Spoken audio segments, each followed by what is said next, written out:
entirety of the Super Smash Bros. Community. This is Beyond the Metagame. I'm your host, Peon, this week live from Sakurai's basement.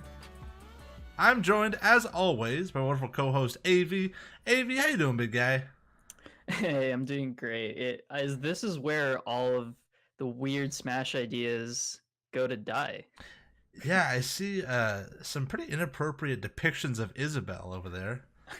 I don't know what's up Dude, with that. all I know is that I see a drafted moveset for Masahiro Sakurai. The game designers actually considered it. They probably considered it for no longer than 10 minutes, but they officially considered putting in Sakurai as the That would, character. I honestly think, funny enough, I don't think that we would mind. I think the community would actually be in favor of that. Like, if he was playable in DLC, I would be hyped. That'd be ridiculous. His move Yeah, set is just like he like he's like Pichu where he hurts himself. Like he just develops carpal tunnel syndrome like oh my mid god. mid game. Yeah, I feel you, man. I feel like it's really hard to hate Sakurai. Like the guy puts in like ridiculous hours for us who really really keep asking more of him. You get like every time you get like a blog post or every time like something's posted on any social media outlet, there's like everyone all they're doing is just asking for their like favorite character in the Plus, this man really knows how to furnish a basement. I do have to say. But yeah, I'll be That is this true. week. We're talking about defeat. We're talking about what is loss. How can we turn those losses into learning experiences, and even what makes a good winner. Yeah, sure. So this week we're going to get into kind of defining loss first. What are the different types of losses? How to approach each one of them. The kind of emotions that you feel with loss. Is it okay to be emotional? How do we deal with these emotions? And how do we convert them into something productive?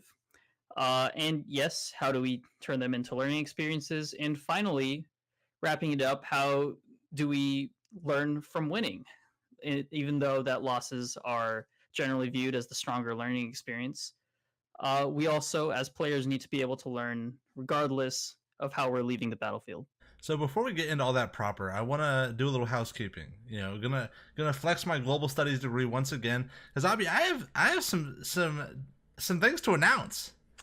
Tell me, dude. So we've been keeping track of who's listening, and I have some exciting news on that front. We have listeners rather, from Spain, India, Sweden, Canada, and the craziest one of all, Germany. I think like half of our viewership in the last week has been like some drunken Oktoberfest Germans who are just like, man, I really just want to listen to some Smash Brothers podcasting right now. Like they left the party early to go listen to some Beyond the Metagame. Shout outs to my homies all around the world. Thank you for listening.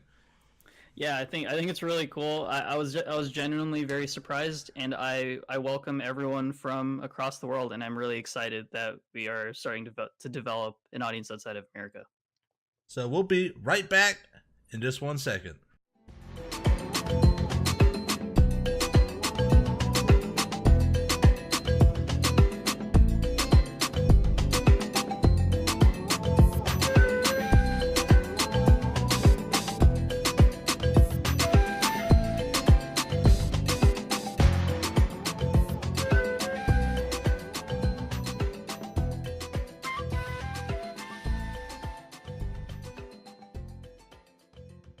Welcome back to Beyond the Metagame. This week, me and Avi are talking about defeat. How do you handle it? And what is it? Avi, just off the bat, how do you define loss, just generally within the confines of competitive Smash 4? So there's a lot of different ways that we can interpret loss. A lot of things in general in a competitive environment or competitive scene can be viewed as a loss. Some of the examples that we would want to get into are losing a really close match, getting upset by a player who is supposed to lose to you or is seated lower than you, or you feel like you always win against, not making your region not making your region's PR, not being able to control your character to the best of your ability, or losing to a bracket demon. These are all experiences that can be categorized as losses, And I think it's important that we kind of address each one and address how to move on from each one of these things. Yeah, there's a lot of opportunities for success in Smash. There's a lot of goals that you could accomplish. We've been over quite a few of them. Whether your goals are competitive in nature or relate more to broader things like becoming a better TO, stuff like that, right? But as you define, there's stuff like losing that last game 3 last hit on stream match your homies are watching, and you just are unable to clutch it out, right?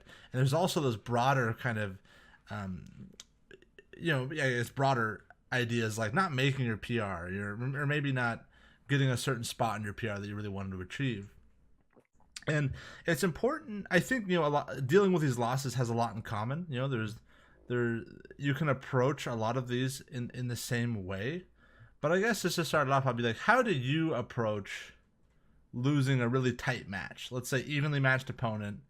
Maybe you guys are pretty even set record historically, and it's an important match. Top 5 of your local, and you're just unable to clutch it out. What is your initial thought process? So there's kind of a lot of things that go into it. Normally, as someone who isn't that emotional, I don't really have any strong feelings associated with my losses other than the ones that were either really, really close or ones that had a lot of context on the line. One thing would probably be with someone with like players that I haven't ever been able to beat. Really close matches with players that I haven't ever been able to beat. I'm always like thinking about specific things in the match that I could have like easily switched to make it go right. And it's often after the game to isolate certain events and to isolate specific moments where you think you could have won the game if you did something different. I think that's a little unhealthy, although I will admit that I've fallen into that.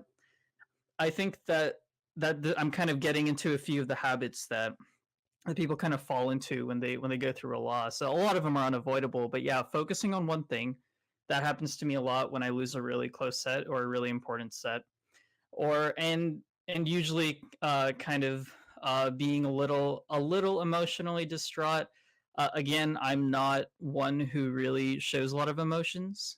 After losing, I really try to focus on like I really try to memorize what just went on in that match. Every single time I got hit, every single time I died, I try to really like ingrain that into my memory before it goes away. Uh, but other than that, it's really kind of I've really managed to turn it into as big of a learning experience as possible. Yeah, well, you referenced your like initial emotional even though you cite yourself as not being very emotional, I'd agree with that. But you still do feel emotion, right? You're not a robot, and plenty of Right. people do, and it's hard to blame them for being emotional because we do. Smash is a community that operates on a win loss basis. People's results are defined by the sets they win and the sets they lose. And because Smash is such a meritocracy in so many instances, you get a lot of clout, you get a lot of respect based on how you perform. Not only how good you are, but how well you perform. And it's easy to understand why a lot of people take losses really heavily. Um, Yeah, and I definitely agree. I definitely agree with that. I think a huge Yeah. advantage, like long term, as a competitor, tracing your history as a competitor, your career in quotation marks, or maybe you do have a career if you're a good enough player. Um, a lot of the great players are defined by their ability to process these kind of close last stock last hit losses. We've cited in previous episodes the fact that the best smashers of all time also are the ones that have accumulated the most losses, due to their high tournament participation. Right. And like every time you show up to a tournament, there's only going to be one person who walks away with less than two losses. Yeah. So So I what? love I love that I love that statistic. It's just a beautiful thing. Like the better players have just lost more than you. Like no matter what, no matter how you like slice it, they have lost more than you. Yeah. So what do you think the difference is between an average Joe? Let's say your average Smash player maybe goes 2-2 in his local tournaments. What's the difference between how they handle a loss and how the best of the best handle losses, like from a psychological perspective? So I actually think that there is a bit of a weird assumption we're making there. We're making the assumption that better players handle losses better. I think maybe on the general that is likely true because you improve by looking at your losses. But actually think on the whole, people don't handle losses well in general.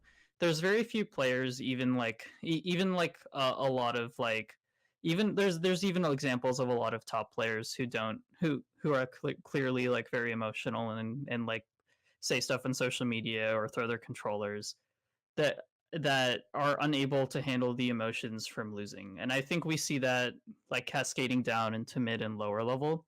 Although it is very likely that people in mid and low level are unable to control these emotions.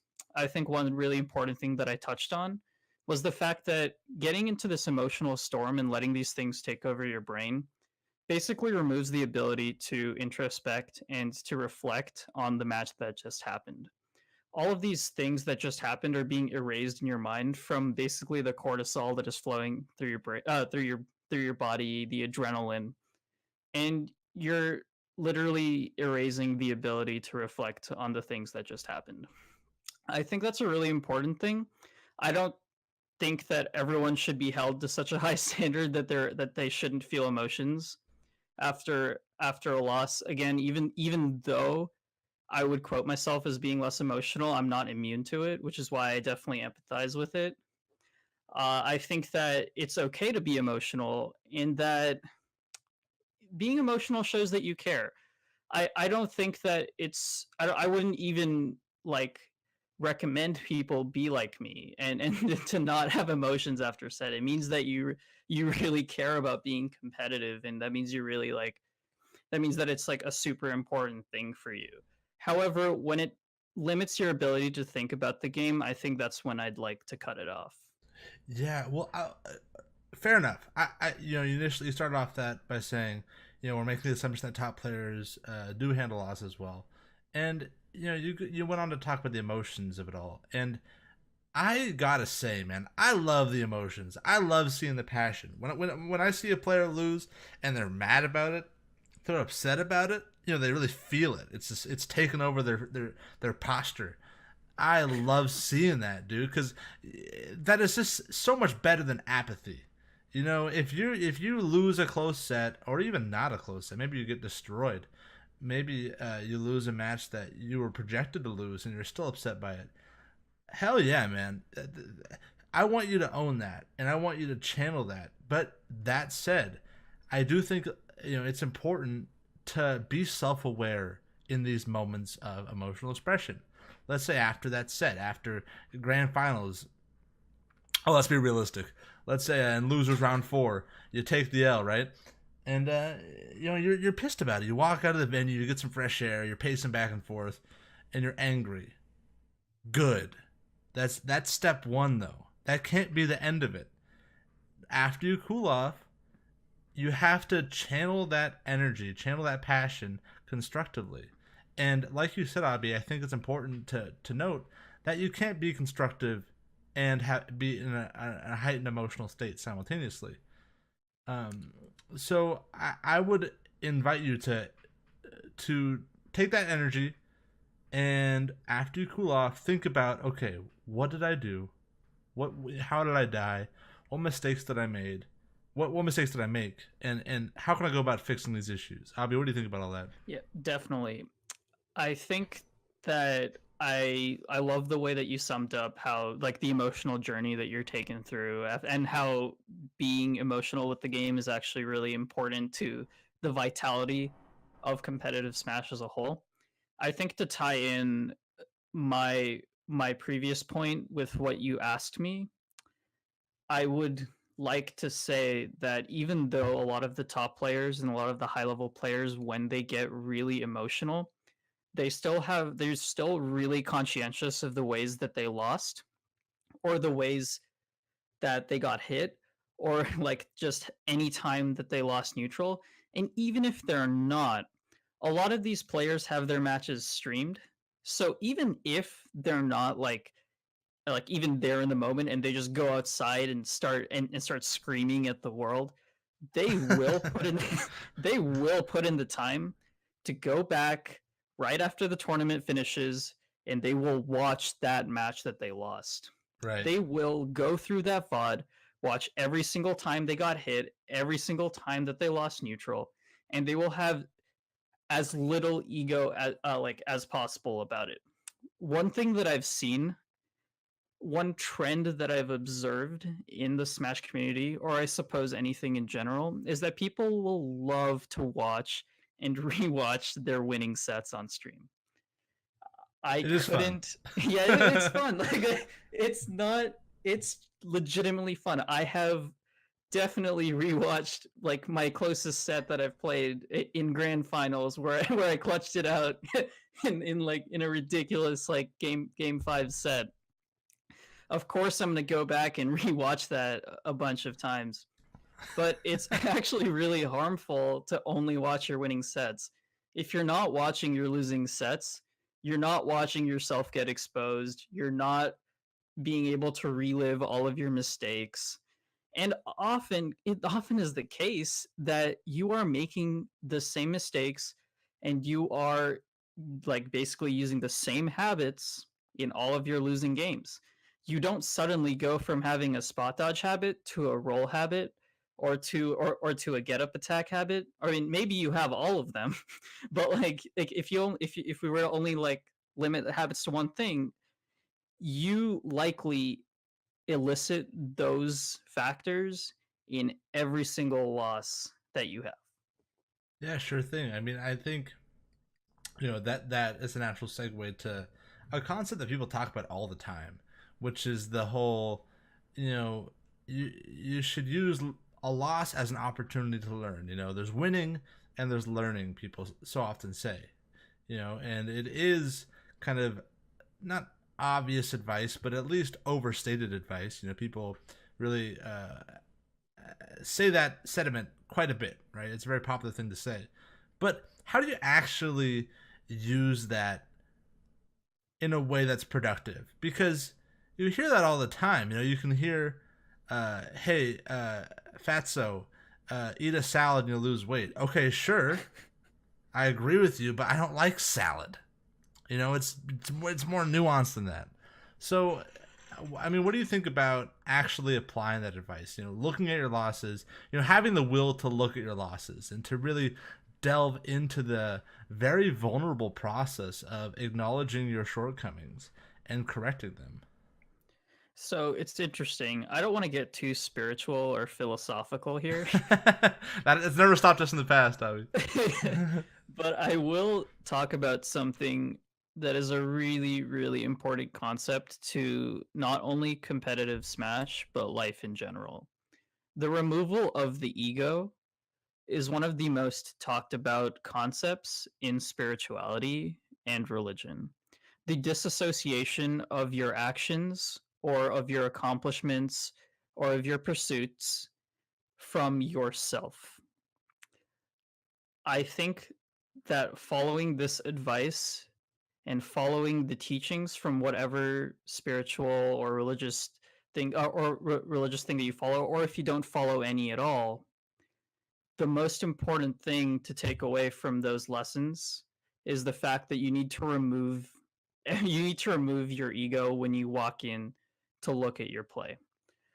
The problem with coming in with expectations or basically preconceived thoughts about yourself is that you will never be able to look at your games and to rewatch your VODs with a learning and growth mindset.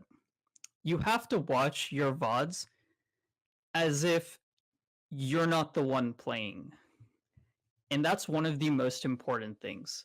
Every time you give yourself criticism, you have to give criticism as if a friend asked you to give them tips or look at your play. And the reason this is so important is because oftentimes we're more honest with other people than we are with ourselves. It's a really strange concept, but when you watch yourself play, you're going to justify certain actions that you do because you were there in that moment experiencing that thing. Right. I mean, Yeah, oh, sorry. exactly. I'll, Yeah, I'll, no I'll cite the worries. phenomenon. Sorry to Yeah, jump in there.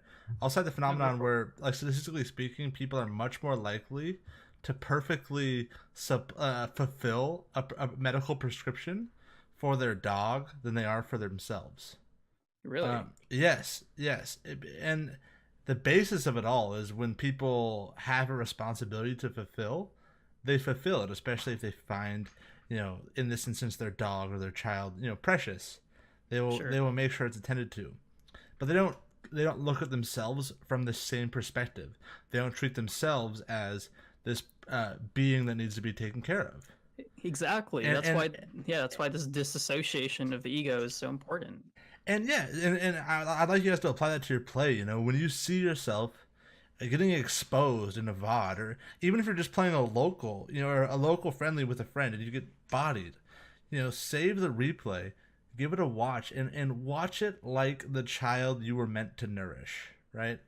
And watch it from this perspective of objective truths. And a loss is such a gift from the viewing perspective because you can literally in real time watch your bad habits getting beaten out of you. And if you can do so through that objective lens that we're talking about, there is so much knowledge, so many golden nuggets to be plucked from the earth when watching yourself getting exposed. Yeah, that's a really beautiful way to put it. Well, at least it's a little visceral, but it's a really cool way to put it. That you can like watch yourself get these habits beaten out of you. I think that's a really great way to put it. I think another analogy would be when you're driving by yourself, you're often a little more reckless than when you have people in the car. Yeah, Yeah, that's it's cool. very I yeah, mean, it's it's very not similar. cool, but that's an interesting phenomenon. Yeah, it's like there's like it's like if you're on the highway alone at night, you'll be it's like it's like you'll likely hit 85, and it's like but if you have your friends there, you're staying at 79.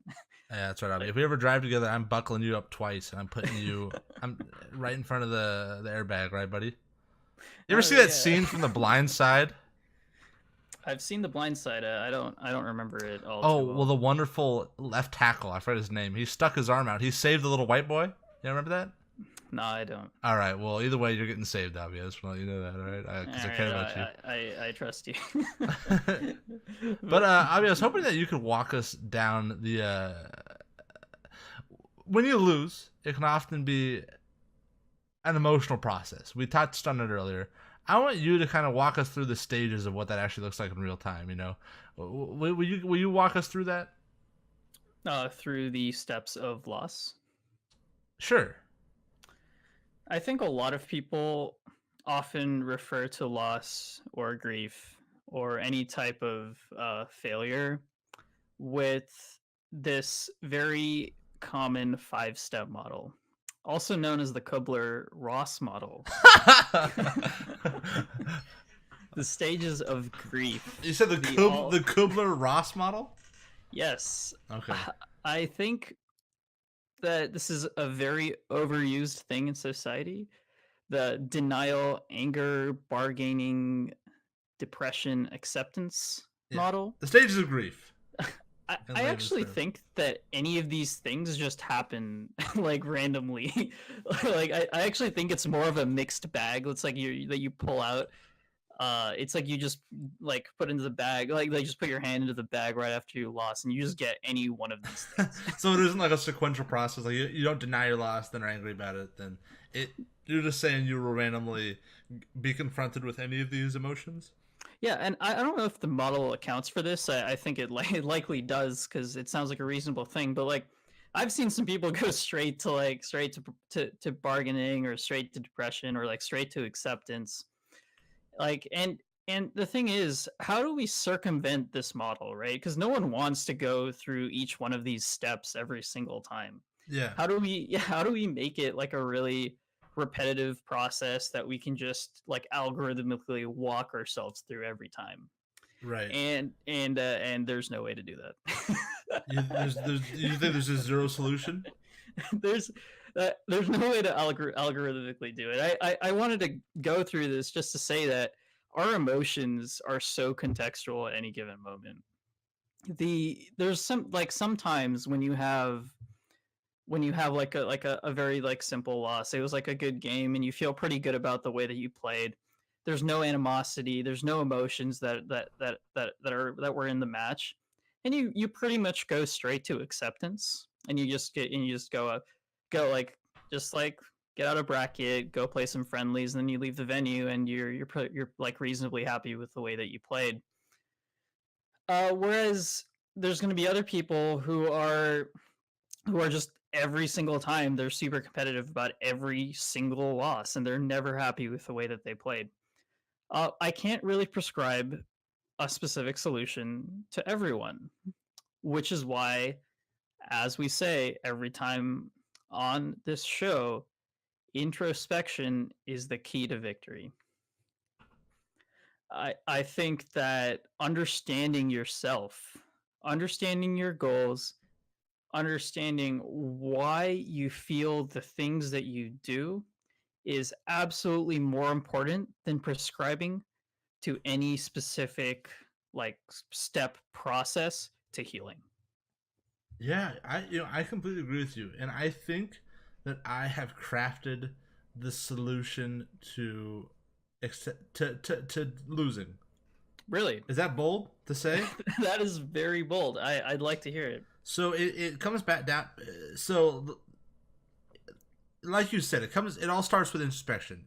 It starts with identifying why you play the game and what you want out of it, right? So let's say your goal is to be the number one on your PR in your region, right? You want to be the best around, right? And you have at that point you have to contextualize everything you do as a step in order to fulfill that journey.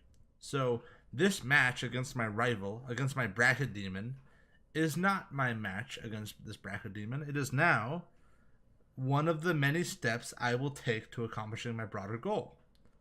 I think when you kind of compartmentalize each stage of the process of fulfilling your larger goal, you can really start to lean on the mechanics of goal achievement, right? So when you take that L, when you hold that L, you can say, look, man, maybe I needed to lose this match. I needed to be exposed.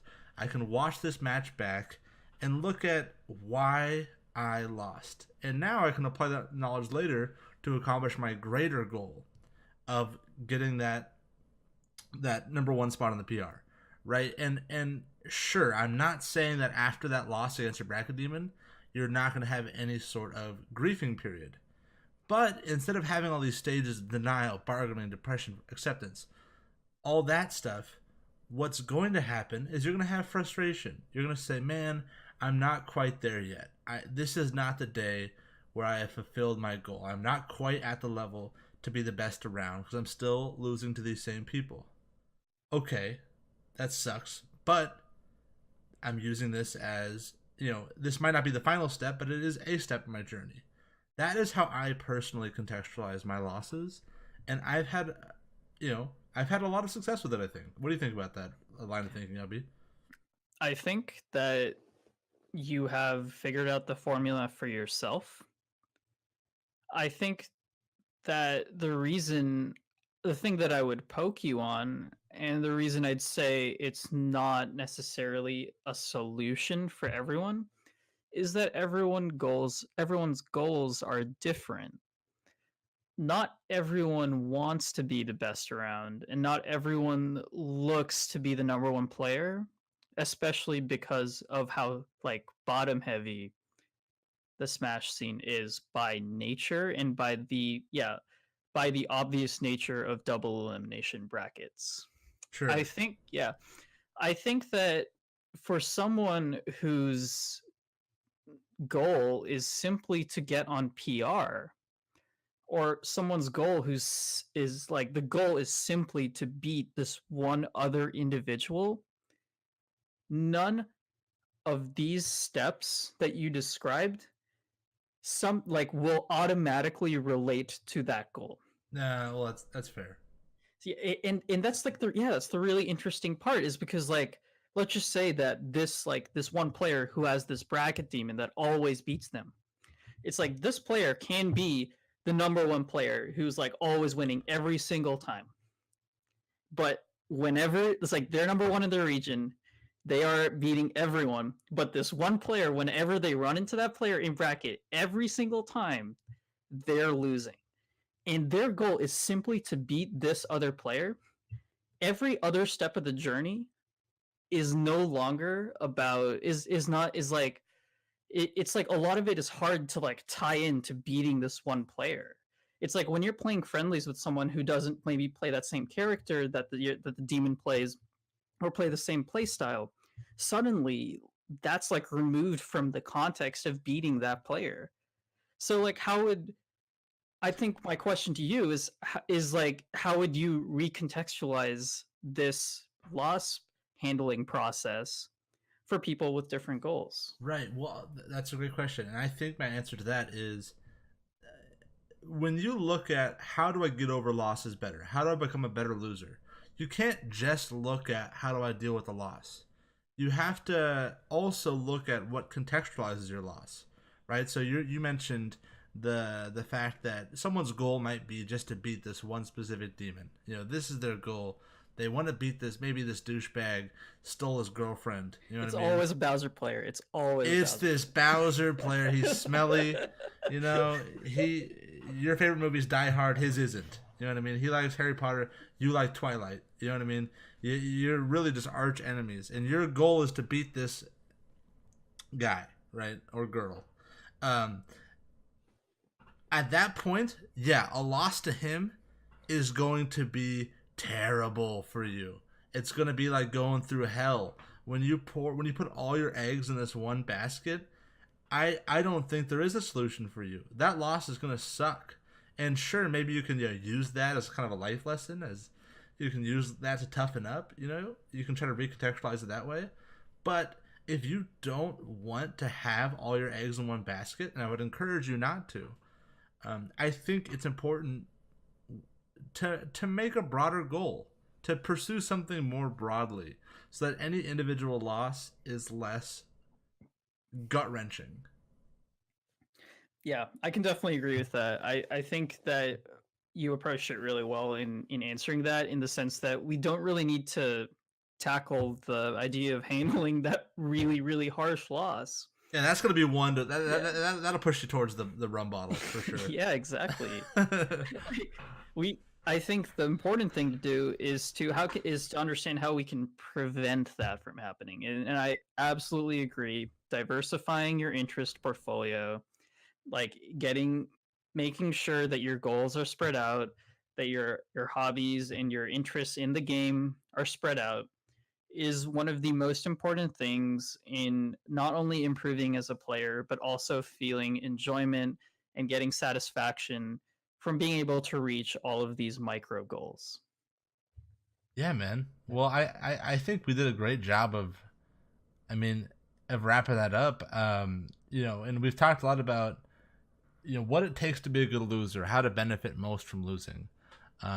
You know, but on the flip side of that, you mentioned it briefly earlier. There's a lot to take away from getting those W's too. You know, so what makes a good Yeah. winner to you? Who are the best kinds of winners? What does it take?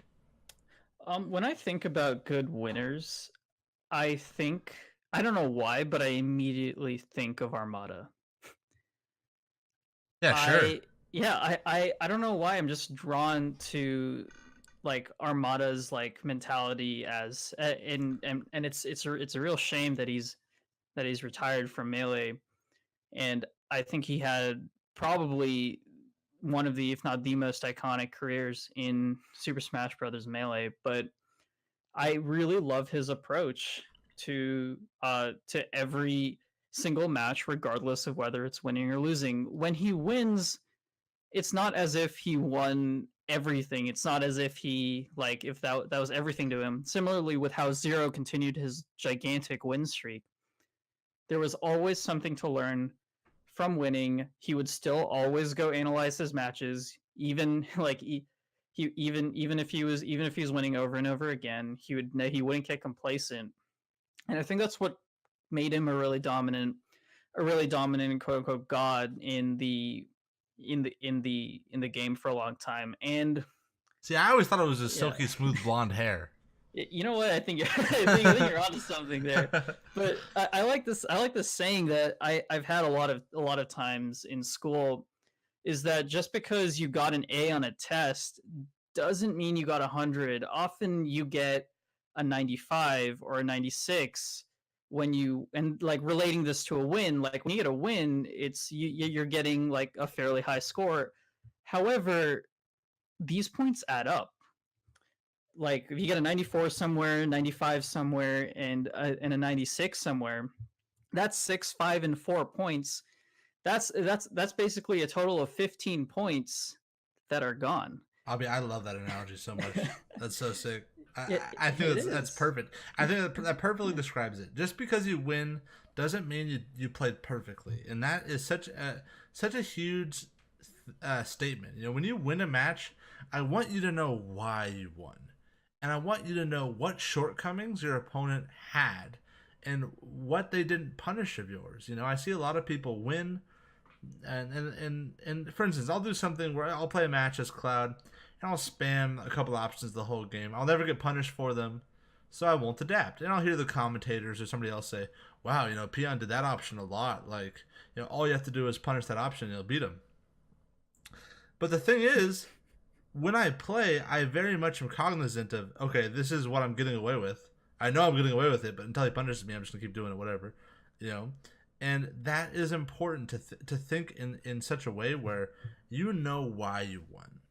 You know, and if you had a bad habit throughout the match, if you just spammed an option, or if you know kept tech rolling in or something, you know, it never got punished. I need you to know that, because suddenly you'll play against a better opponent, and they're not gonna let you get away with it. Absolutely. Like I definitely see that in your play a lot, and you are definitely very aware of that, and you've all been very vocal of that in the past, which I respect a lot.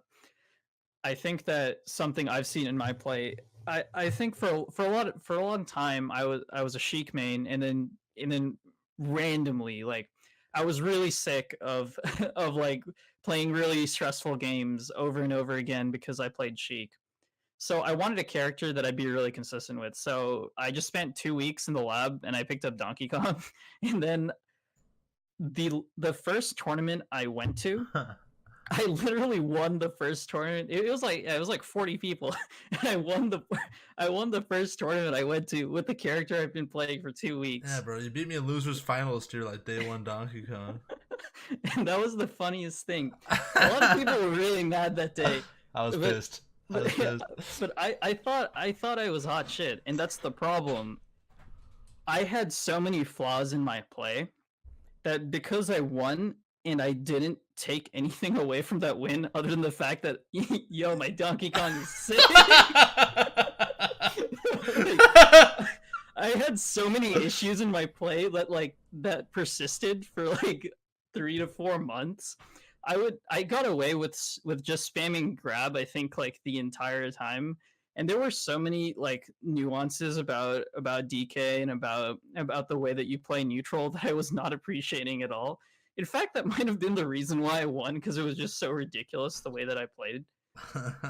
So like that is something that is kind of a personal experience of the fact that because I got this positive reinforcement from really bad habits that I developed, I continued to do them for a very long time. And it took a long time for my play to really develop as like a DK main.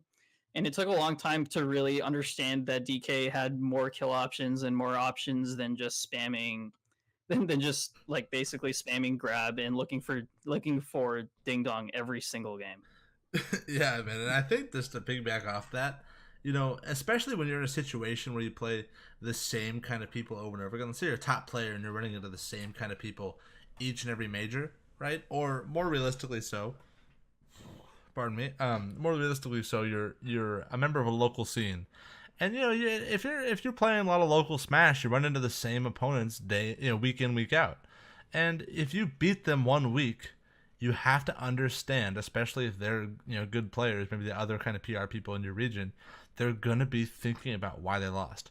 They're gonna be labbing the matchup. They're gonna be looking at VODs. So you have to know why you won, so that so that you can understand why they lost, and how they're going to approach the match next time.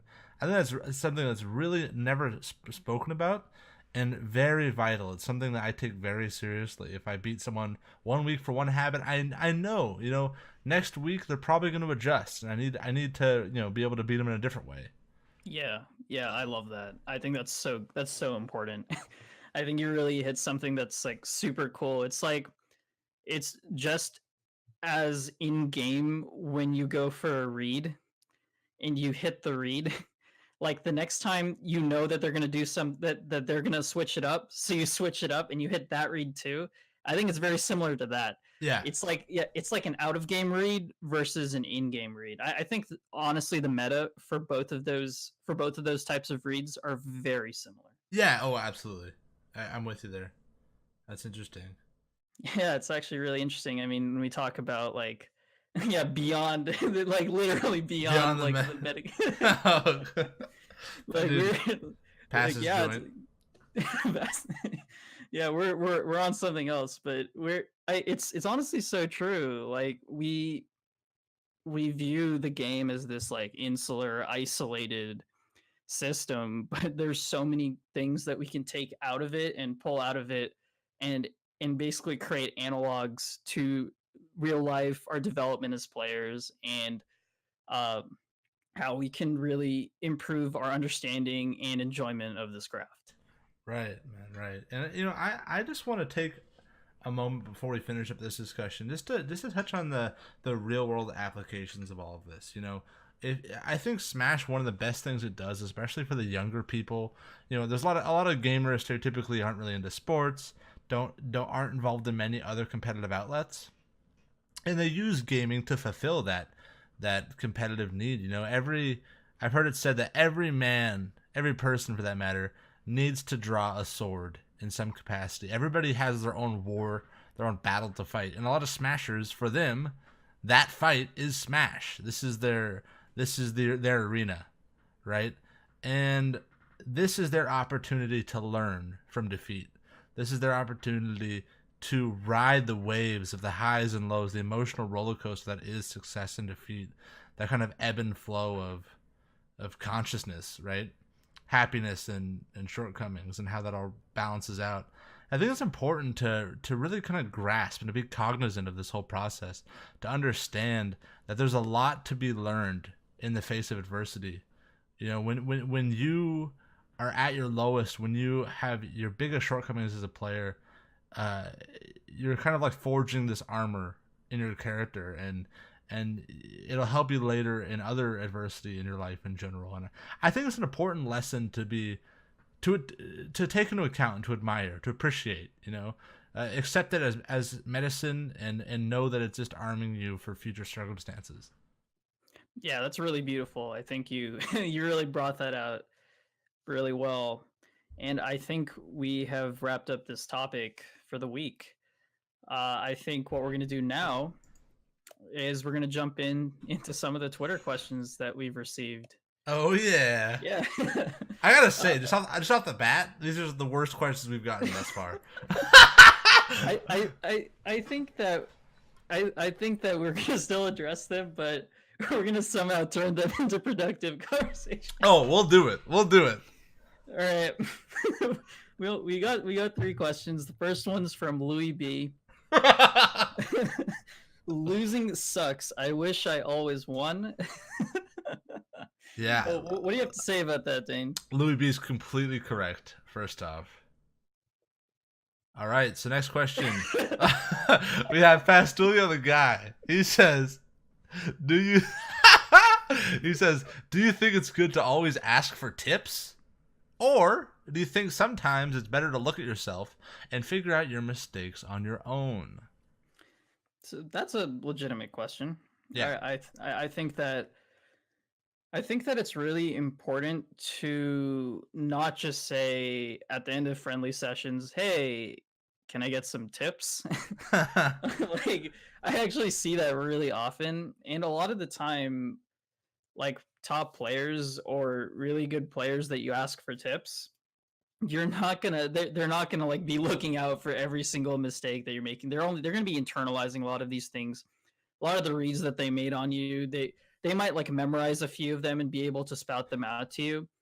But I think the most important thing you can do when you're playing a really good player and you want to ask them for advice is like introspect and understand what you've already needed to improve on, so that when you ask them about a certain topic, like that you'd be able to give some like backing to your question about tips, and they would be able to respond with a with a much more contextualized answer. An example of this would be, if you feel like your punish game is lacking, you'd ask them, did you feel like there were any moments where I didn't punish to to the extent of which you should have been that which you should have been punished for? Then they can look back and look for specific moments. They can say, okay, this is I can like formulate a reasonable answer. Uh, and in that sense, I think it is always good to ask for tips. Like top players love it.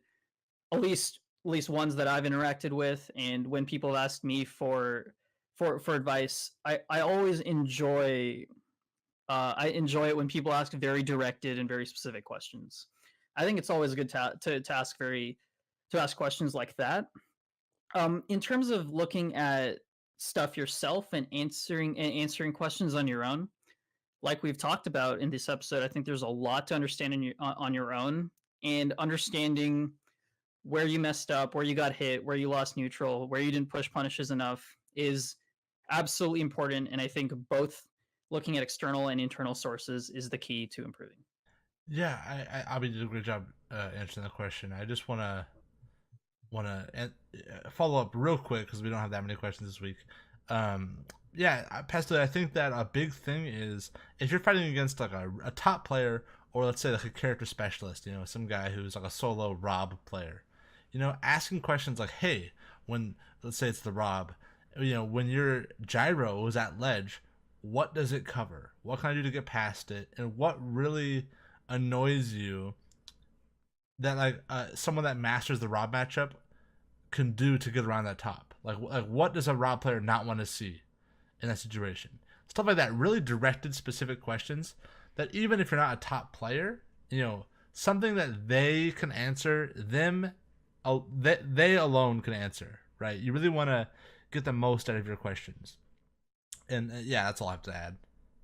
Yeah, I think that's huge. I think that's a really good point. I didn't think of that, but now that I think about that, I think understanding specific things about matchups is so important, and getting like little factoids and little tidbits here and there is like really key, especially in Smash 4 with a lot of characters. And in Ultimate, where there's going to Oh, be a ridiculous amount of characters. dude, it's gonna be crazy, man. It's gonna be Yes. crazy. So like, because there's so many matchups, like even knowing like these small tidbits of data and of information are just going to give you such a leg up on the competition. And we got our final question from Super Sega. He says DLC. So Super Sega, a fantastic Rosalina player, actually taking out Dark Shad. Shoutouts to him, a longtime legend. He definitely has destroyed me and Abby plenty of times in bracket back when we were scrubs. Abby did get the last laugh though. Just gotta say, gotta shout out to my boy. But yeah, man, if you're a Rosalina or a Villager player, you probably lost because of DLC. It's safe to say. Not much to say there. Really quality questions. Thanks, Super Sega. Avi, actually, you did say last question, but I do want to bring up, you know, this question is not really topical based on what we talked about today, but I do want to shout out him anyway because it was a legitimate question, at least. And it wasn't in our designated thread, but it was just a random question asked to our Twitter from Attack Raccoon. At Attack Raccoon. Attack Raccoon says, as someone who wants to start competing in Smash seriously when Ultimate comes out, when's one best way to use my time until it's released? Play a lot of Smash 4, watch tourney vids, take it easy to lessen the chance of burnout. Thanks. Abby, what do you think, man? I think that it is a really good question, and something that a lot of people are probably going to be thinking about in terms of managing their time. As we've talked about on this show before, to kind of recapitulate that, Smash 4, there's going to be some things that cross over. There's going to be the neutral game. There's going to be thinking about the game. There's going to be thinking about reads, thinking about punishes, thinking about frame data. So, this framework, this huge framework that you've built, should be able to be ported into the new game. However, there will be rebuilding, but you want to be able to just create this really nice framework of mentality, like this the growth mindset, understanding how to move on from losses, how to move on from wins, how you learn as a player whether your character matches yourself, and how to know whether you're basically maximizing your chances of winning if you really want to be a competitor in the new game. I think it's really important to still keep playing the game. I think that you don't need to burn yourself out and play that much because obviously there's going to be a lot of new stuff that comes out. But definitely kind of just keep some things familiar and keep yourself a little fresh. I would advise against playing the game a ridiculous amount. What would you think? What do you suggest, Peon? Yeah, so I will bring this. I'll tell a story to answer this question. So there's this classic tale of the Renaissance art patron. He really wanted to get a self portrait done by a Renaissance painter. So he goes to the painter and says, "Hey, I want a self portrait. How long do you think it'll take you to complete the project?" And the painter says, I have no idea. It could take me a year. It could take me 20 years. So the artist says, "Okay, take your time. No worries. I'll pay you a handsome sum of money. And I just want a really high quality painting of myself." So a year passes. The guy goes back to the artist. Artist says, "Oh, it's not quite done yet. I need more time." 5 years passed. Same answer. 10 years passed. Same answer. Finally, 20 years later, the rich guy comes and he says, "Hey man, look, where's my self portrait? I really need it done." So the painter says, "Okay, sit down." And the painter, in just 5 minutes, paints the most beautiful painting of this man ever that you could possibly imagine. And the rich guy is furious. He says, "Come on, guy! You made me wait 20 years and you painted this thing in 5 minutes." And the artist says, well, the artist doesn't say. He walks over to his cabinet and he opens up his cabinet and just a bunch of paintings just spill out of this man. And the moral of the story is that the artist spent 20 years learning how to paint this painting perfectly. He didn't spend 20 years painting this one painting.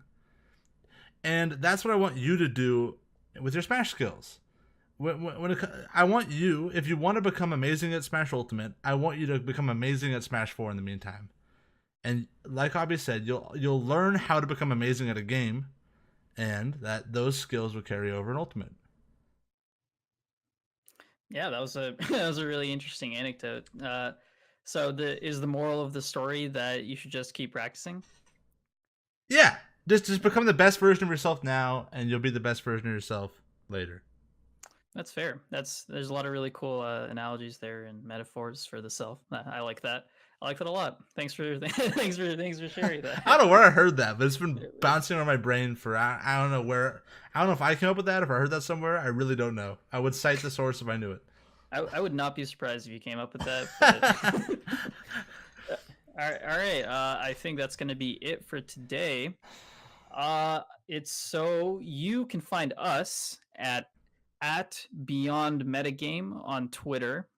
You can find me at A Vaidyanatha, A and then my long last name, which I always talk about. And where can everyone find you, Dane? Yeah, so I am at Peon, Peon _GCE. That's Golf Charlie Echo for all you military folk. And guys, I just want to thank you one last time for tuning in. This podcast keeps growing and growing, and our listener base has just been so receptive and interested and engaged. And we're just really humbled by all the support, and we appreciate all the questions, all the participation, and we appreciate this whole community that we've really started to form. It's been a great place to have constructive conversation, and we all seem to have each other's back and all have each other's best interest in mind, and it's been really fun to be a part of. And on that front, I actually want to announce That in the coming weeks, we're going to officially launch a community Discord. So in this Discord, we're going to invite. It's going to be open to every listener, and it's just going to be a place for us to all, just chat. Come talk to us. We can talk about the game, talk about whatever. Share some anecdotes, share some information once Ultimate drops, or about any Smash game now, and it'll just be a cool hub for all these like-minded folk to get together and to better each other. Yeah, definitely. I think it'll be really cool to get everyone talking constructively about the game and stuff outside of the game to improve as a whole. I think there's a lot to be said about interacting as a community and the gains you can get from understanding how people's like practice methodology is, or like how people take losses, or how people learn tech, like stuff that we've talked about. I think there's a lot to gain from different perspectives on that, and not just our perspectives, even though we've taken a lot of time to analyze these topics and bring out the basically the our best versions of this for you guys. Sure thing. So that is all this time. Thank you so much for joining us, and we'll see you next week.